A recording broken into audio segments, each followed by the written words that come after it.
And joining us once again, he has been here. I think he was here a couple weeks ago. He's been a frequent guest on the podcast for a few episodes this year. Cody Guinn once again is back with us. Cody, how you doing? Good, man. How about you? I am doing very well, very well. The first time I had you on, I believe it was March, right when COVID hit. It was right when you got halted, your basketball season got halted, calling games, and the season got suspended, suspended, I think a little bit. Then got canceled, and you weren't able to finish out your season as a broadcaster broadcasting high school basketball games. But you also do high school football. And I'm curious, I'm sure some of the people are as well for the local areas. How has it been for you calling games, and what has the scene been like this year? It's been different, for the most part. Once you're in the mix of things have been pretty much the same. It's just been, obviously protocols. You can't just really walk into the stadiums anymore. I think the eeriest thing's been, we used to get to the games about an hour and a half early just to be able to walk right in, and now. They don't even open the gates until right before kickoff because they don't sell, at least here in East Tennessee, they don't do gate ticket sales anymore. You have to already have your ticket bought before you come to the game. So that's made it a lot easier for me to just, come in 30 minutes before it's time for me to go on air and just go because, only take 5-10 minutes to set up. But, of course, play has been a lot different this year as well. You can tell from what I've seen from my perspective, and I'm sure this is how it is everywhere in high school and probably college football as well, you can tell the teams that have a lot of returning players who know really their offense or know their defensive scheme, and they're really just pretty much piggybacking off what they did last year because there's not been a lot of practice time and there's hardly been any scrimmage time. And then you can definitely tell the teams that have really all new personnel, whether it's new coaching, new quarterback, whether they have a whole new group out there. So at times that's made things difficult. We've seen a lot more blowouts here in local football than in years past. There's not been a lot of super competitive games throughout really the entire region. And then, of course, COVID has started to really pick up here lately in terms of cancellations. We've had probably about over just the last 3 weeks, we've probably had about 10 or 15 games canceled, and then probably about 10 more moved around, postponed, and things like that. Really, in the first 3 or 4 weeks, we rarely had any. We only had 1 or 2 per week. So that number's really jumped up, and that causes delays and things like that. Because I don't know how it is where you are, Jay, but here the way they're sort of doing it regulation-wise is if you're in a conference game, the team that has COVID or has the positive COVID test, if they're unable to reschedule the game, they get a COVID loss is what we're calling it because it's a conference game and the other team gets a COVID win. So when we get to playoff time here in a few weeks, these are forfeits. So it's going to really shape the way the playoffs look. And then, of course, we all got press releases earlier from the Tennessee Board of Governors in terms of high school football that if you have a positive COVID test in the playoffs, you forfeit, you lose, and your season's over. So I really expect things are going to get a little bit crazy here over the next few weeks. I think we're about to enter week 8, so we'll finish out October, and the playoffs will start sometime in November. And they're gonna try to play full playoffs, which I thought was crazy. I really thought they'd shorten it, but Tennessee's really trying to do everything they can to play a full high school football season, which is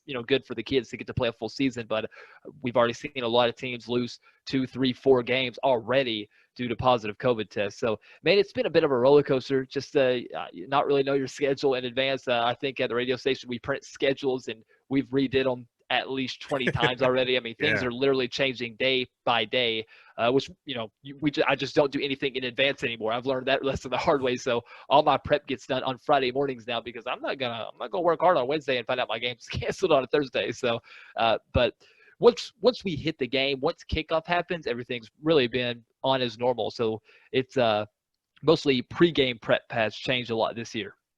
Yeah, I know here in Indiana where I am, I don't get all the behind the scenes and press releases that you get being a broadcaster there in the area, there in Tennessee. But here locally, as far as the win-loss bracket goes, I know of quite a few schools actually in the area that have had to cancel or postpone games either due to contact tracing or positive tests, either one. The things have had to get canceled that way. And I've looked at different rankings only because I'm a nerd like that.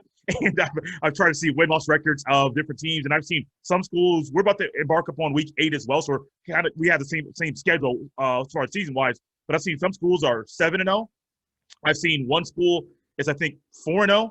So that just kind of gives you a good barometer. Now, granted, the 4-0 is great, but you've missed out on 3 games. Yep. And I don't know how they're going to differentiate between that when it comes to, luckily, Indiana tournament is looking for the kids. Everybody gets to get in. And it's not seeded. It is a blind draw.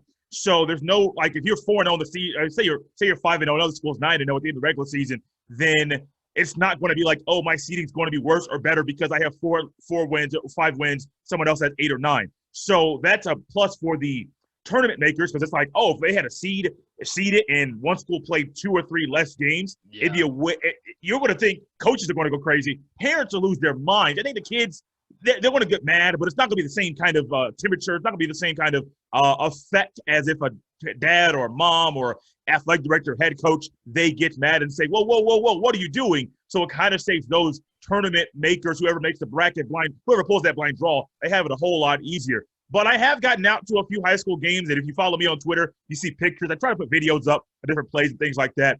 I told you, Cody, before we got on air, it is very interesting to go to some of these games. I am still not used to wearing the mask at a game. I am not. I'll be honest with you. It's been going on since March. I'm 32 years old. So you try to get me to get used to something in 7 months or 8 months, whatever it's been, when I've been here on the earth for 32 years, I can't do it. Somebody else can. I can't do it. So I'm not used to that. One thing I am used to and I love is the play on the field is the same. The kids are still playing hard. Refs are still throwing their flags. They're still blowing the whistles. Fans are still cheering and booing. So that is the same. I don't even get so much into not having as many fans there because I could get around that. Some games always have more, some always have less. But the whole masking, I'm not used to that. I don't know if I'll ever get used to wearing it or seeing people wearing it. But it is nice to see. I'm sure it is for you in some ways. Nice to see games being played in some capacity in the safest way that the health officials see that games be played right now. Cody, I'm really curious though. Tournament time. Are you ready to call those games and maybe last minute have a game be canceled? Like how do you prepare for something like that? Yeah, once we get to the playoffs, man, it'll create a mess. And you mentioned parents and athletic directors. That's the unfortunate part. Is the last thing anybody wants is someone to hide that they possibly have COVID-19 or that they feel ill. But with what's happening, once we get, especially maybe not so much if you're a lower seeded team. We do seeds in Tennessee where the top. It'll be the undefeated team against the lower ranked team. And they take the majority of teams, but not all of them advance here in Tennessee. But what they will do is the lower seeded teams that don't technically make our playoffs, they will get to play what's called a bowl game where they will just go match up with somebody else. But in terms of what happens with the COVID, it would just be so unfortunate to have a team come forward and say, look, man, we have a positive case, and you tell them, oh, well, we're sorry, but your season's over. But, volleyball is kind of the sport we're looking at right now. Their tournament is just starting, and that's already happened. There's already been a few teams that one of the teams locally about an hour from me was pretty good and was, at least going to make a run for a state tournament, and they had to drop out of the district tournament because their school closed due to COVID. Therefore, they couldn't participate in the district tournament, which means they can't go to regions and can't go to sub-state and all that. So their season's over. And in football, of course, there's even been just a little talk, and not very significant, about the possibility of a specific stadium location and trying to play 2 games in one day and almost like a semi-high school bubble format, but it's just not realistic with high school football. And it's not going to be something they're able to do. So with all the travel and things like that, you expect it to happen. So, to be pretty blunt, I would be shocked if we don't have a situation here in Tennessee where we have at least 2, 3, maybe even more good teams not be able to make a tournament or a postseason run because they get hit with a positive COVID test. So, it's an interesting scenario, but it's really a double-edged sword. You're either going to have teams that miss out on the postseason because they're, confirming that they have positive cases, or vice versa. They're hiding things. Kids may feel ill and they tell them not to say anything and just go home for a couple weeks. And, you definitely don't want that because that puts other players and things at risk. So it's going to be wild. And, you just sort of have to play it by ear. And I think seeing what's happened in the regular season towards the end of the year, I think we're definitely going to head down that path once we get to the playoffs. So it's going to create some interesting scenarios, especially if we have a situation where the NCAA is the governing body here in Tennessee. And the one thing they've yet to really comment on is what will happen if we're in a bracket where if it's 1 versus 8 and then 4 versus 5, if the 8 team and the 5 team fall out, can 1 and 4 go ahead and play? Or are they going to make them take a week off? That will be the interesting scenario, what happens there. Or even something crazier where if, it's the 8 falls off, the 4 falls off, the 3 falls off, and the 7 falls off. I mean, can we go ahead and just move to the next 4 and shorten the season up so we're not playing through December, because we already don't like playing through December. High school football season is not really supposed to be this long. So there's a lot of interesting scenarios. We all summer looked at different things that could have happened to the high school season. And me personally, I was all in favor of making everything a bit shorter, play 8 games total, and then only play a 3-round playoff. I thought that was a perfect thing, because then that would end the season the week of Thanksgiving, and that gives the kids time to, focus on the final couple of weeks of school, whether they're in school or out of school, and then go on Christmas break and just really hope that once we get back in January, this is calmed down or at least a bit under control. But, again, the governing body wanted the kids to play as many games as possible, which, putting myself in their shoes, I would like that. I want to play. But it's just, things have been crazy, man. And, you've seen it in college football. We've seen it this weekend in the NFL. There's really no right way to go about this. There's no way to prevent games being canceled, postponed, moved around, times changing, location changes, until we get a full-on grip on COVID-19. This is going to happen, and I think it'll really affect the way the playoffs look, at least from where I'm from. Yeah, no, I think it's where you're from, where I'm from, all around the country. I think it's going to affect us as a whole on a consistent basis, unfortunately, like you said, until we get a handle on everything. It's going to continue to be something that we have to look into and take very, very cautiously. Just like in college football, what you mentioned as well, NFL, they've had postponements. I think Steelers-Titans got postponed. Patriots and Chiefs got postponed. I think Steelers and Titans play week 7 or week 8, maybe week 9 at the end of the season, or towards the middle of the season, excuse me. But in college football-wise, it's very interesting. We'll get to the Tennessee Volunteers here in a second. But staying on this COVID-19 kind of track and kind of conversation, you go back to the beginning of the season, and I believe it was either Virginia or Virginia Tech didn't play their first game until week 3 or week 4. Houston and Baylor were able to put a game together literally at the last minute. Then at the last minute, the game was canceled. So we're trying to figure this thing out as we go. As crazy and as fanatical as we are as fans, we understand safety as well. Yes, people know that there's stuff that happens in football. There's I call them many car crashes that happen on plays. O-lineman, D-lineman, linebacker coming down in the hole. All that stuff happens. But at the same time, you got to err on the side of safety. As weird as it sounds for football, safety is very important. We don't want anybody to get this virus. So I'm kind of on the track. I wonder how things are going to happen once everybody's playing, and how postponements are going to work. Because right now we only have certain conferences. You're going to have the MAC, the Mountain West, the Pac-12, Big Ten. I believe those are the only other conferences that aren't playing that we'll be joining pretty soon.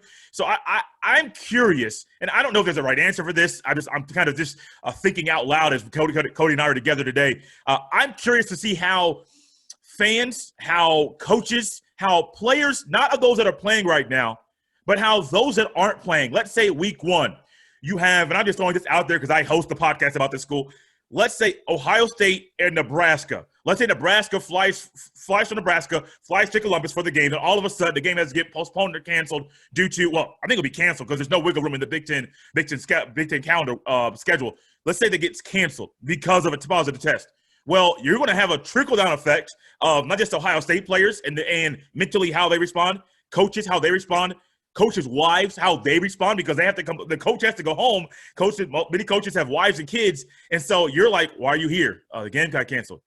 What do you mean the game got canceled? Like, the game was supposed to be played. And so I think we're in a really, really, really tricky situation. And I've kind of taken an approach. I don't know about you, Cody, but I'm kind of just trying not to have any emotion when things get canceled, because the more emotion I have, the more invested that I get emotionally. It could be a bad effect on me mentally. Not as bad as the coach of a player. I'm not that stupid. I'm not going to say I'm as important as them. But I've had to literally take a back seat and say COVID-19 is crazy. There's no reason for me to jump on to get all in like I normally would, because you just don't know what's going to happen. Yeah, and I mean it's like that everywhere. Same thing with high school football, and even myself, I coach middle school football, and we just got a call this week that our game next week will be canceled. So it's hard to even putting myself in the shoes of a player. I mean, it's hard to really be all in, and that's an unfortunate part, especially if you play somewhere like in Alabama or Clemson or in Ohio State, especially those teams where we're getting to the part of the season now where there's not a lot of wiggle room. And, how are the playoffs going to work? I mean, there's a good chance, we could get to the final part of the season and have numerous teams undefeated, numerous teams in the running for conference championships. And then you're going to have teams where they've only had one loss, but maybe they've only been able to play 6 or 7 games. And it's hard to get a full read on them. I mean, you said Ohio State. Ohio State's a great example where if they have – I mean, imagine if they're like top games. They're able to play, but only their good games get canceled. And, of course, I'm going a little drastic here with just a scenario. But, I mean, if, Ohio State doesn't get to play the top-tier teams, then how do we really know, where they're at all around? I mean, can you still put them in a playoff with other talented teams? Same thing with anybody if we get to that scenario where, teams are playing these kind of – condensed schedules. And I mean, you look at Ohio State's schedule, there's only 2 ranked opponents on their period, but what happens if the game at Penn State and Michigan are both canceled? Yeah. Then they're only playing, really no big names. I mean, how can they keep their ranking against a team or above a team that's in the SEC like a Florida or like a Georgia who've lost 2 games this year, but they've lost them 2 top-tier teams? There's going to be a lot of pressure once we get to the playoff time. And just like we were talking about in high school football, I mean, that's where your scenarios are really going to come up where people scratch their heads. I mean, you look at conferences that are already playing. Technically, they got a little jump on teams from the Big Ten and the Pac-12 when we get playing started. Now, of course, I look at the Pac-12, and I don't really see any teams that are in playoff contention. But again, you never know. If there's, say the SEC is just super, I like Alabama, I like Georgia, I like Florida, but none of those teams are as good as they've been in years past. So what if the SEC just kind of beats up on each other, and we end up in a situation where all these teams have 1 losses, but then a team like Oregon and a team like Ohio State are 7-0, when these teams in the SEC are 9-1 or 10-1 or 9-2? How does that happen? How do you pick? So there's going to be, I mean, that is going to be just to be pretty blunt, it's going to be a mess. It's going to be a mess, and there's not going to be a right answer. And same things with the ACC. The ACC is loaded with talent right now with Notre Dame and Clemson and Miami and Carolina all in that top 10. So it's going to be tough. I mean, this is one of those years where, we're kind of changing rules on the fly. And I would love to see college football do the same. Obviously, we added the 14 playoff not too long ago, and everybody was, yippee, woo, finally got a playoff. And literally a year later, everybody was like, well, wait a minute, it should be 8 teams. And no, it should be 16 teams.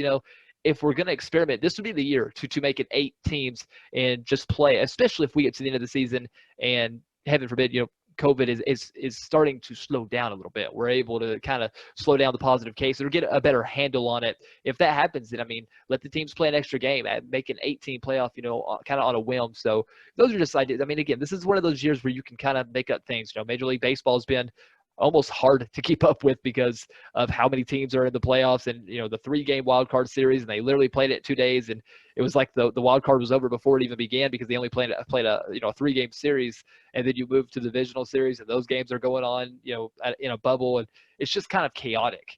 And at the end of the day, though, that's been the entire sports year is chaotic. So that would be a suggestion where I would like to see college football start to evaluate, or I'm sure right now their main priority is just making sure games happen. Yeah. But I think once we get to November, they're going to start to say we could have an issue on our hands if, how we evaluate an Alabama team that's 8-2 against an Ohio State team that's 5-0.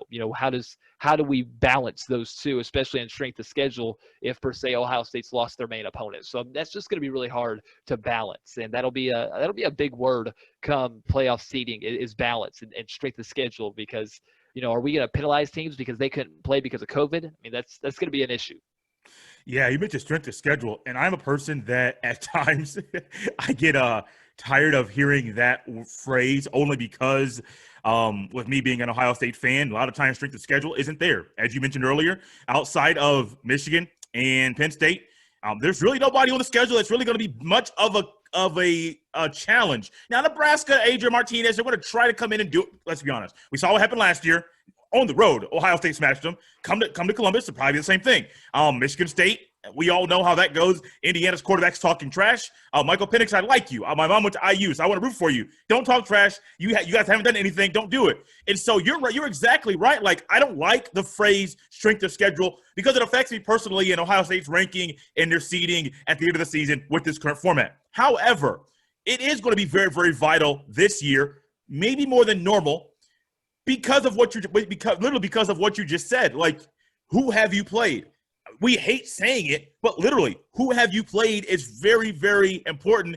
And it's going to be one of those things that those members in the committee when they're in that room. Now, I don't know if they're going to do it over Zoom call or if they're going to be back in Texas at that hotel. Like, I don't know how that's all going to go. You can do it over Zoom. Like, you don't have to be in a room, fly from wherever you are in the country to go to Texas in a hotel to meet all day. Get your Wi-Fi working, plug your computer into your wall, and then go ahead and hop on the Zoom, get your TV working, and then watch the games together. Like, you could get that thing done. But you're right. The strength of schedule is going to be huge.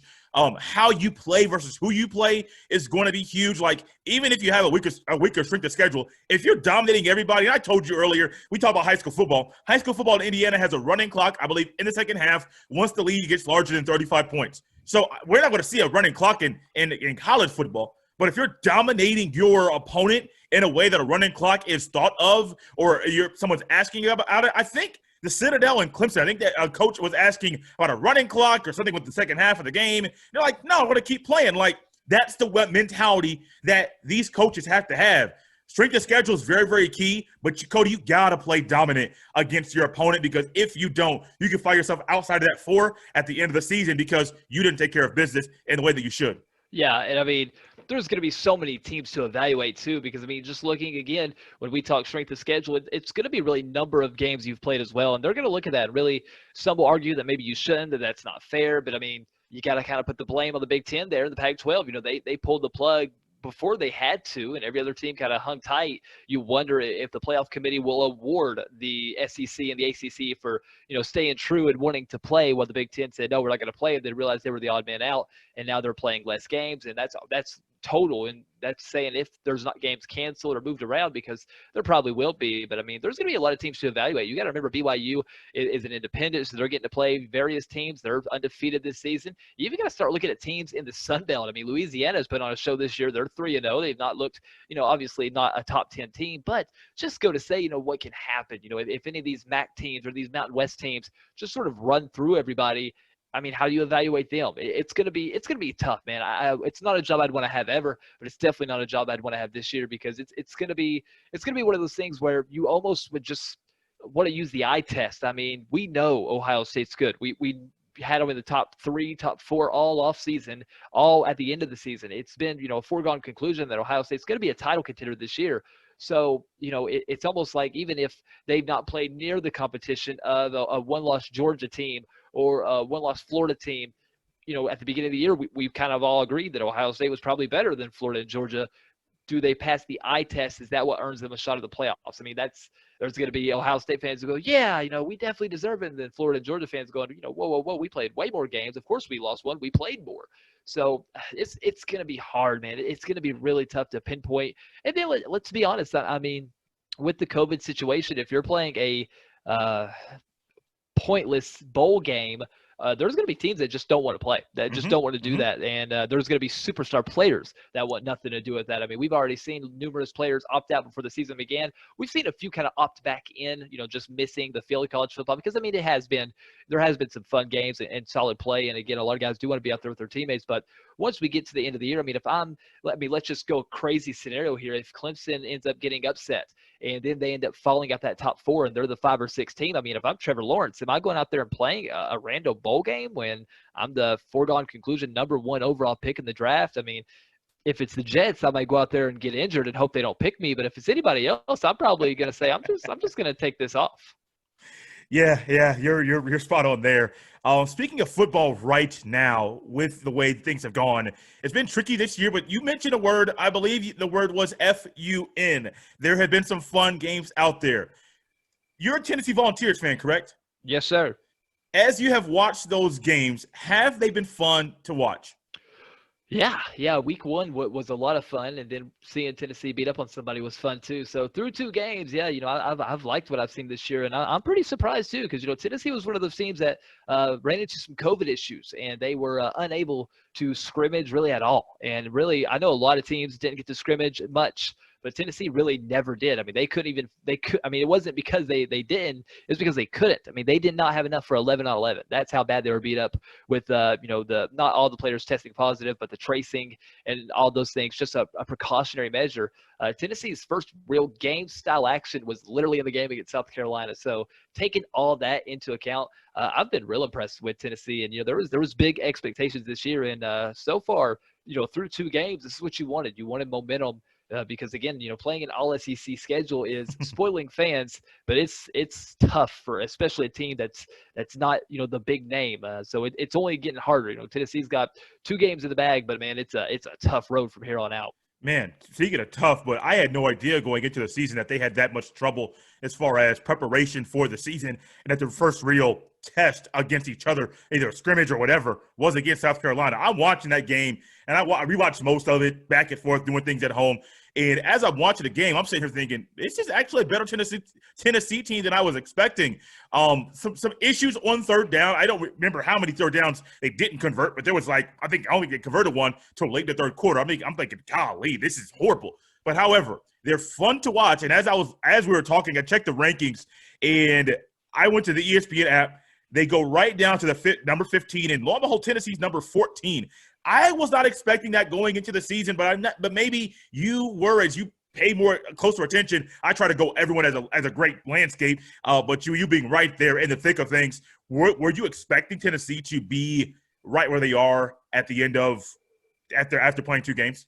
Well, it's tough because you've seen how the rankings got a little bit skewed when they took out all the other teams. So when you take out of the Big Ten, you take out of the Pac-12, I definitely thought Tennessee was a top 15 team. Now, when you add all these other teams in, Tennessee's passed the eye test. You got to remember South Carolina wasn't ranked, but I mean, if you looked at the voting numbers, South Carolina was technically the number 27th team. So Tennessee, I think, began the year ranked number 22, playing number 27. So that was really a game to get in the rankings or stay in the rankings. And Tennessee was at South Carolina, who had fans there, and it's just a tough place to play regardless. South Carolina's always been a tough place to play, and Tennessee handled that game well. And again, when you take everything into account, the fact that that was really the first game action and you're playing a very good defense. I mean, South Carolina's defense is, it's probably top 15 in the nation. Their offense is the question mark, and Tennessee played real well. Missouri, obviously not a top-tier SEC team, and Tennessee went in there and they did not struggle, and that was the big thing I think Tennessee fans were looking for. Tennessee's always been almost since Jeremy Pruitt's become the head coach, been a play at the level of your competition. Tennessee's played real well against top-tier teams, not always played great against the mid-tier and bottom-tier SEC teams. That was definitely an effect last year where they lost games to Georgia State and to BYU, and then went on to challenge some of the tougher teams in the SEC. And now Tennessee's got the longest winning streak in the country outside of Clemson. So, I mean, that's huge for what the Vols are putting together. So to have that good win against South Carolina, and then to really have your way with Missouri. I mean, for me, the South Carolina game almost went exactly as expected, but I was nervous that Tennessee would struggle with Missouri because they were already looking to Georgia. But instead, they go in there and they put on a show. And you mentioned it, man. Third down has been one of the tougher parts. I think Tennessee's like under 30%. I mean, they're 28% on third downs. That's got to improve. And it did. That's the crazy thing. I think it was like 11% entering the Missouri game. So they got that up a little bit better, and they moved up to 28%. But Tennessee's, it's kind of a whole new year. And there's been a lot of people excited for this year because, if you erase the first month of last season, Tennessee was one of the best teams in the country. But that loss to Georgia State and that loss to BYU really dampened everything. And Tennessee's got a quarterback that has been under more scrutiny than any other quarterback in the nation. I'll take some of the blame. I've been very critical of him at times in years past because it's the SEC. And Tennessee's recruited so well. And, I mean, there's 5 quarterbacks on that roster, and it was hard to believe at times last year that he was by far the best option. This year, I've ate those words. Garantano has played so well. He's been very accurate. Threw for almost 500 yards on the season, 2 touchdowns, no interceptions. The biggest thing is he's just not making mistakes. And in years past, that's been the issue. It's just been little mistakes, low football IQ. That has all gotten so much better this year. And Tennessee running the football, that's always been the bread and butter. You think Tennessee, people think, Peyton Manning, they think T. Martin. Even when those guys were there, Tennessee was a run-first team, and that's how the Vols have to be. And with Ty Chandler and Eric Gray, if Tennessee can move the ball, I mean, you got 2 running backs. We have a 2 running back system at Tennessee. If both those guys are averaging over 5 yards a carry, that's great numbers, and that will lead you to win. So I think people who are sleeping on Tennessee a little bit still could be in for a surprise this weekend when they play Georgia, because Georgia's a team, I think they're ranked top 5. They might even be number 3 right now in the country. And don't get me wrong, it's Georgia. That defense is loaded with top 10 draft picks. The offense has got some playmakers, but this is not the same Georgia team we've seen over years past. So, playing between the hedges is going to be hard regardless of the attendance. But I do think Tennessee's in a very good position to go in there. And I'm not telling you they're going to win, but I definitely think Tennessee will make that a fight.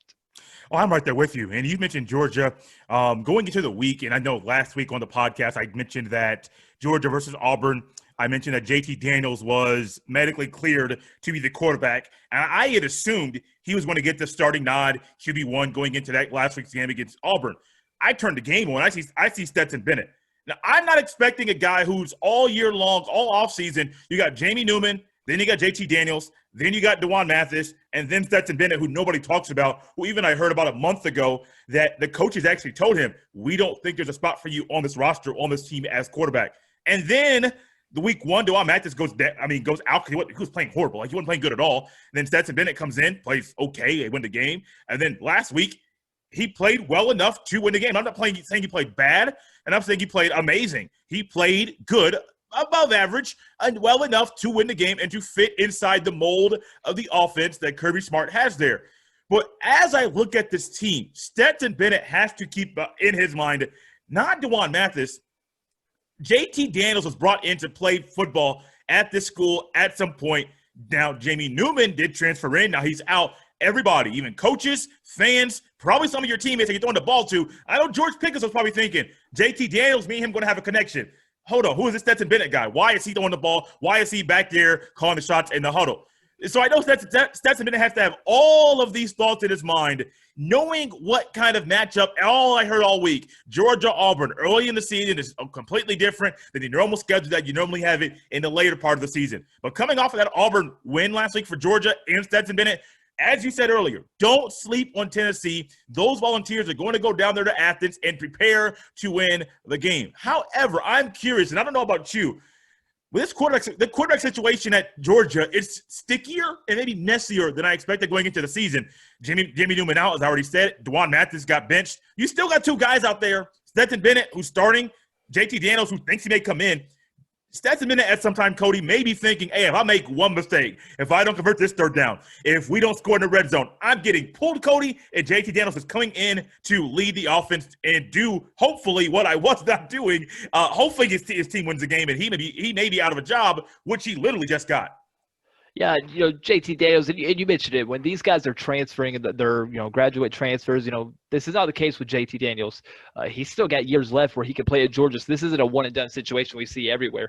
Nonetheless, though, he's transferring to play football. He's transferring with the knowledge or with the mindset that I'm going to be the quarterback at Georgia. Now, a pretty severe knee injury that he's just now getting cleared from, and you wonder how rehab's been through the whole thing, because usually when you're rehabbing, you're still around the team, you're still around the offense, you're still seeing how everything operates. So when you get back in there, you're really right back in the swing of things because you've been around team meetings, you've been in the quarterback room, you've been working with your coordinators. Again, I wonder if things have been different due to the pandemic, and he's just not there yet with the offense while Stetson Bennett's been in. And look, no, that's not the guy Georgia fans are expecting, but I mean, dude's got 450 yards and 3 touchdowns and no interceptions this season, so he's playing well. Yeah. And this is a Georgia team that's got a lot of weapons everywhere, and they can make different plays with plenty of different targets. They have a running game that's really not got going just yet, but knowing Georgia, it's coming. Eventually there's one missed tackle or one opportunity for James Cook or Zamir White to get free and just, go crazy. So those are worrisome situations. And,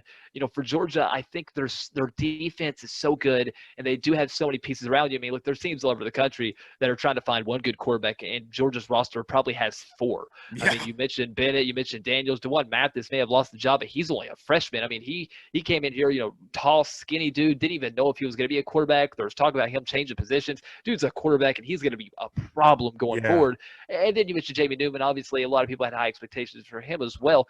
But, I mean, this is a team that really can mix anybody in there and make some plays because of the pieces around there. It doesn't even matter the skills that Daniels or Bennett has. When you have all those guys around him, and there's a lot of guys on this Georgia team we've not really even seen that much yet, I think that's going to say a lot about what Georgia can do. And, they blew out Arkansas, really had an easy time with there. And then the Auburn game, still I don't feel like we learned a lot about Georgia because Auburn really just laid an egg, man. Auburn looked off on that game. I mean, there was a lot of people. I think I was watching the SEC network, and every analyst picked Auburn to win that ball game. And, I mean, Auburn looked awful out there. I mean, I watched that game, and I had not done a ton of research on Auburn. I really just knew what I knew from last year. And I was like, just baffled because I'm like, man, there ain't no way this is a top 10 team. And I know you got, Bo Nix back, and I know you got some talented guys, but they can't run the football. They have trouble really running a an offense that makes sense. I mean, right now it's put the ball in Bo Nix's hands and just see what happens. That's not going to work in the SEC No. because every team, from the top almost to the bottom, from what we've seen from teams like Vanderbilt and even Missouri, has got some just studs on defense. So, to me, the Auburn game was one of those things where I thought, man, Tennessee's better than Auburn, and they've played better than Auburn this year. So, Georgia's got a heck of a schedule, man. They get the game against Arkansas, and then you go Auburn, Tennessee, at Alabama. You go to Kentucky, which Kentucky's here or there. Sometimes they play well, sometimes they look awful. And then you play Florida. Now, there's no doubt in my mind Georgia will end the year on a 4-game winning streak, so that'll look really good to them going forward. So, sort of what we were talking about earlier with the playoff, this is one of those situations where you hate to start saying must win this early in the season, but this is a game where if Tennessee wants to be legit SEC contender, they got to beat Georgia now, because Georgia is one of those teams where they can be a one-loss team. Mm-hmm. Say they beat Tennessee and then lose to Alabama, but then win Kentucky, Florida, Missouri, Mississippi State, South Carolina, Vanderbilt. That winning streak could easily take them into the SEC championship game and easily into a playoff spot, win or lose in the SEC title game. So it's one of those situations where Georgia's got a schedule that's rough right now, but really eases down there at the end. So, for Tennessee, I think a lot of fans are just happy to see Tennessee not suck, not be awful. But if you really look at what Tennessee has this year, I mean, this is a team that could easily be in the mix in the SEC East, but we'll really find out how they play against Georgia. Because, I mean, again, I'm not sitting here telling you, Jay, that I think Tennessee's going to win, but I'm saying I think Tennessee's got all the pieces to compete with Georgia. You're right. You're exactly right. Speaking of a team that people thought they had all the pieces to, and it seems like they just can't get right. That may be the phrase for this particular school down in Oklahoma. I don't know what it is that's going on down there. I wasn't a big Spencer Rattler fan, and it's simply because of what I saw his personality in QB1. I'm that guy. After I watched QB1 on Netflix, a documentary documenting high school quarterbacks. I know Tate Martell was on there. Jake Fromm was on there. They had a couple other guys. One guy went to Iowa State. I forget his name. But Spencer Rattler was on there. And when I watched the documentary, I liked him on the field. I liked his play. It wasn't all that. He did make some mistakes, but as expected with a youngster, 17, 18-year-old quarterback in high school. It was just his personality, man. Just out there, like cocky. I wasn't a fan. But I wasn't expecting what we're seeing right now. Also, I know Sooner fans weren't expecting that either. They're going up against Texas this week, who has their own issues. And I've even heard analysts just on the radio, because I do a lot of radio listening, speak of, not Shane Buechele. Oh my gosh, what's the quarterback's name? What's Texas' quarterback name? It escapes me. Sam Ehlinger. Yeah. Yeah. So I've heard analysts say Sam Ehlinger, due to COVID-19, which has been the theme of today, honestly, Sam Ehlinger may be able to have another year of as starting quarterback at Texas because nobody loses eligibility. I'm thinking, I don't know if Texas fans want more of that. I mean, they want to go further than the Cotton Bowl. A couple years ago, I'm back, and then you're laying an egg last year, you're laying an egg this year. Oklahoma, man, can't get right. I don't know how to view this school. The same issues they've had on defense, they keep having. I get tired of watching them play, Big 12 teams play, and not be able to make open field tackles, not be able to tackle at all. I mean, you have running backs and receivers missing 2, 3, 4 tackles multiple times in the game. I'm like, don't you guys practice tackling? Like, you guys aren't Navy where you guys don't hit until you play BYU and then you get destroyed week 1 on national TV. You guys have actually been able and had the ability, and your coach, I know, wants you to hit in practice. I don't know, man. Oklahoma Sooners fans, I know you guys weren't expecting this going into the season, and I know you're going to hate it if you get to Bedlam and Oklahoma State, Cody, wins that game, then ultimately, potentially wins the Big 12 championship. Yeah, Oklahoma's a team that's always got some crazy expectations, especially when you look at that quarterback position. And, again, Rattler's played well. That's the thing. He's one of the leaders in the country in terms of passing yards and touchdowns, but he's playing at Oklahoma, who's had, Heisman winner after Heisman winner, and it's produced these big NFL names. So everybody just kind of said he was next on the list without, really asking any questions about whether he was the right guy for the job or whether or not he's up to par with some of these quarterbacks we've seen in the past. So there was already a lot of expectations on Oklahoma. Still yet, though, they've struggled with turnovers. They have a -4 turnover ratio this season. They have struggled with penalties. I mean, they're getting flagged. I mean, they're losing almost 100 yards of games on just penalties. So they're hurting themselves, and they've not even lost to good teams. That's the bad thing. And again, Kansas State and Iowa State, I'm not throwing them under the bus, so to speak, but I mean, when we look at the Big 12, those are not teams and not games we had circled. So we kind of expected, looking at the schedule. Now, look, Texas has lost to TCU. I don't want to say fluky, but was almost just one crazy play. I mean, there was one big mistake that led to TCU winning that game. So, we really had expectations this year of Texas and Oklahoma being a battle of two undefeated teams, and it's just not went that way. Of course, Oklahoma, beating the life out of Missouri State. But then those two losses to Kansas State and Iowa State, I mean, those are just bad losses. And those are losses that are going to hurt going forward, to where Oklahoma, I mean, you got to remember, man, we got a lot of teams who've not played a game, yet Oklahoma's not ranked. So, I mean, that's the voters saying, yeah, we are not impressed in any way, shape, or form with what Oklahoma's done. Texas, they're putting up big points on offense.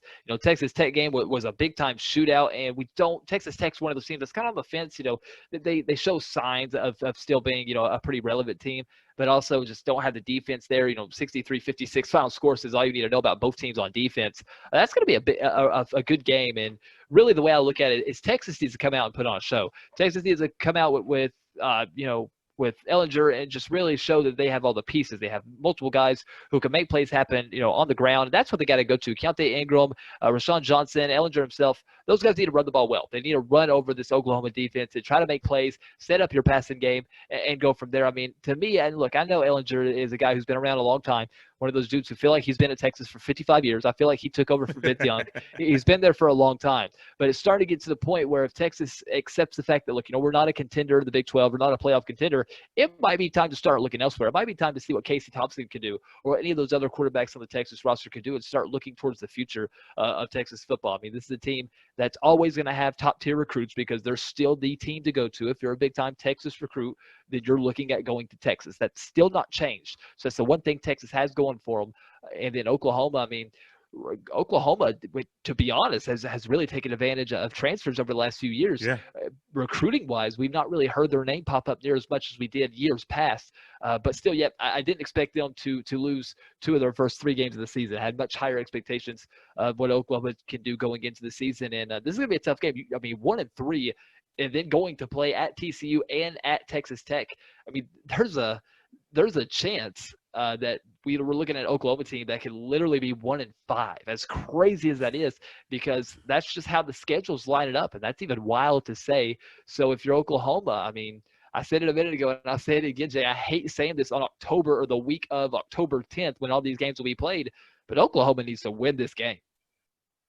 They do. I'm a person since I was a kid, partly because of Vince Young. I love Mac Brown when he was there. They recruited like crazy. They were dominant, one of the most dominant teams when I was younger during that run there. I always root for Texas in this matchup against Oklahoma. Yep. And I'm curious, speaking about Oklahoma, I won't go much into Texas, but I'm curious with Oklahoma and primarily Spencer Rattler. I know what I said about how I view him and how his personality on QB1. Have you watched QB1, Cody? I know you're a big documentary guy. Bits and pieces. I've actually never really got into it. It's almost too much for me at times. Yeah. It's almost like overwhelming me of how some of these dudes act. Especially now that I'm getting into coaching, some of it really rubs me the wrong way, just to be honest. No, I get that. I wasn't one. To me, it's weird that they're following around high school kids. That's the weird part to me. Yeah. I don't know if me as a parent, if I would allow a camera crew to come into my home and document me all throughout the day. I don't know if I could do that. So to me, that is the weird part about 17 years old kid getting recruited by Iowa State. Let's follow him around and see how he is at practice, at games, locker room. Like at some point, as a kid, I know how kids are. We were both kids at one point.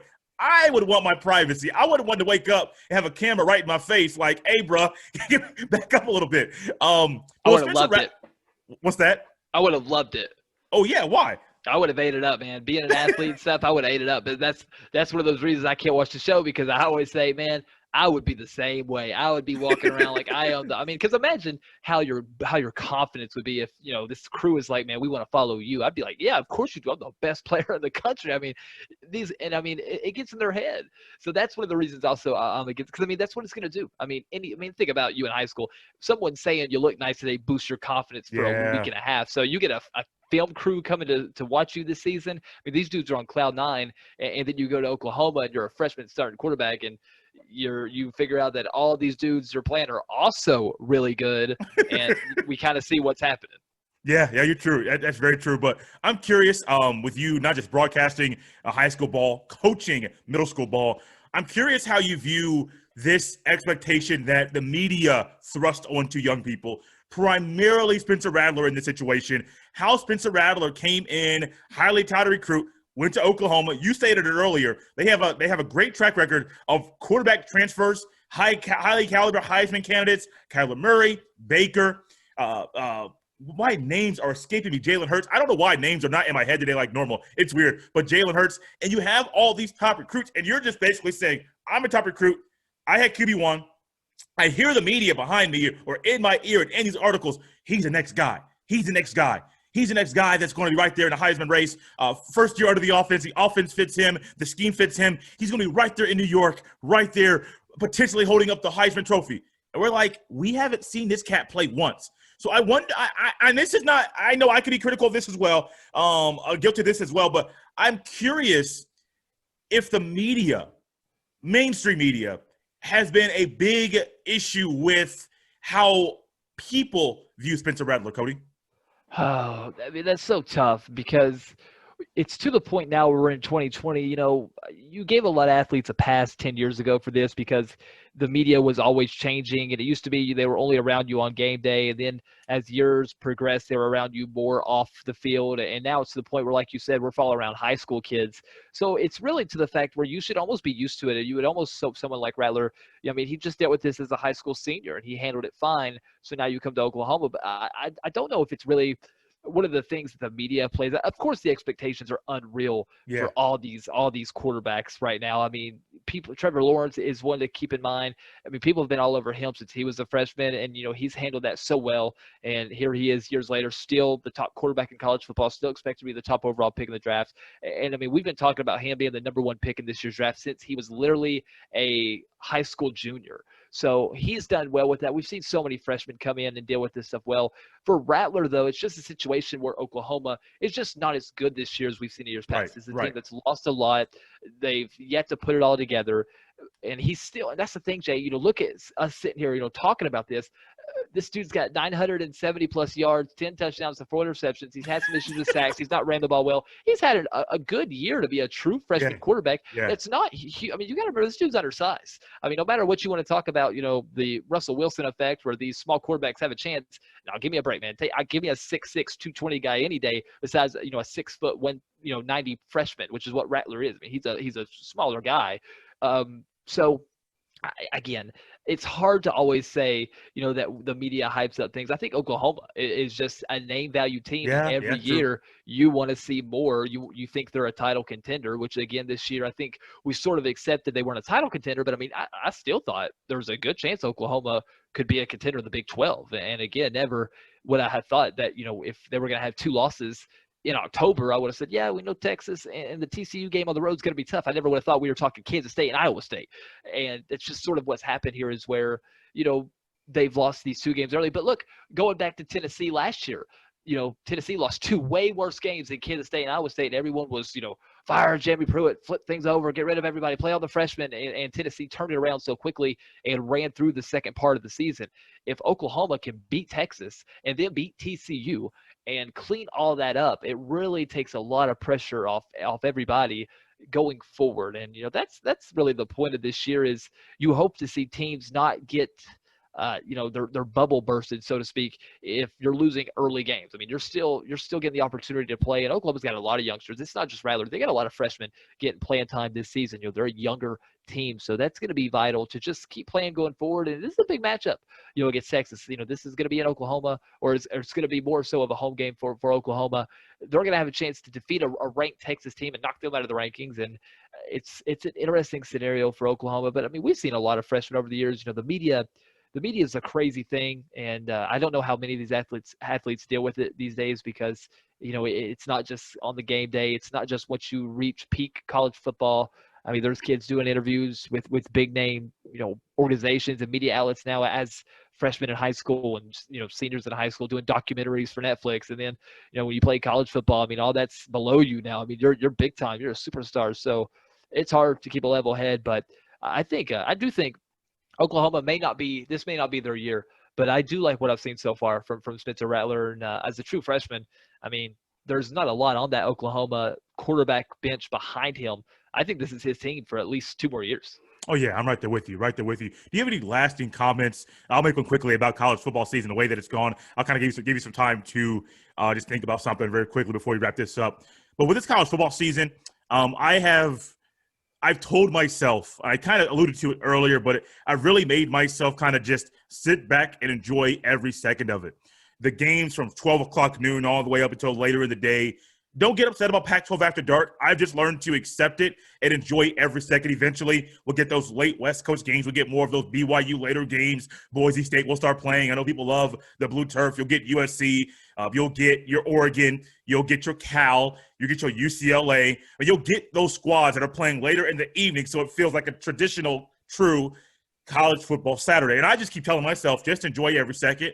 Because it did look like at one point, and I've been optimistic the entire year, and then when I saw the Pac-12 and Big Ten say we're not playing football, I started to think, Cody, we would get this. And I think it just maybe 2020 as a whole has reminded me to cherish every second of what's going on, cherish all the good moments, all the good times, because there was a point, many of us, myself included, didn't think we would get to week, 5, 6 of the college football season, week 4 or 5 of the NFL season. High school football, high school sports, I'm a big fan. I didn't know if that was going to happen or not. I literally saw one day the health department say in Marion County, locally where I live, no sports until September. A big uproar happened, and then they changed their mind that very day. And you would seem like in game one, you would think, wait, nothing else happened. They never did that. They found a way quickly to make it happen safely, and the rest is history. So I just keep telling myself, cherish every second, enjoy these games. They're going to be fun to watch. Some will be lopsided, but that's going to happen anyway. Even if COVID-19 wasn't here, games are still going to be lopsided. Alabama's going to do what they do. Seems like Clemson's still in their role, waiting to see if Oregon and Ohio State can still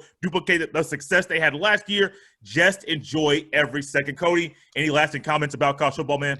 Man, I agree. And, I love college sports way more than I do professional sports. And hopefully I'll be able to come back on your show sometime later on in the next month or so we can start talking about college basketball because, that hurt me last year, man. I missed calling a few basketball games and, the NBA season changed drastically, but missing the NCAA tournament was a huge bummer to me. I mean, that's literally my favorite sporting event all year long. And it's literally, the pinnacle of sports to me. So missing out on that was huge, and I can't wait for college ball to be back. And watching college football has filled that void. It's such a great feeling, and the fact that a lot of these schools now are being more lenient on allowing fans. And I know, that may not be the best decision, and some are still on the fence or whether or not these schools should allow even this limited attendance. Of course, Tennessee has got one of the biggest stadiums in the country, can hold 100,000 plus, and people are freaking out just them allowing 25,000 fans in there. That sounds like a lot, but when you think about the fact that the stadium holds 108,000, that's a very limited number. So just the little noise these fans are making at these home games has really still kept alive, the passion of college football. And well, of course, I can't wait for next season when things hopefully are kind of back to full strength and normal.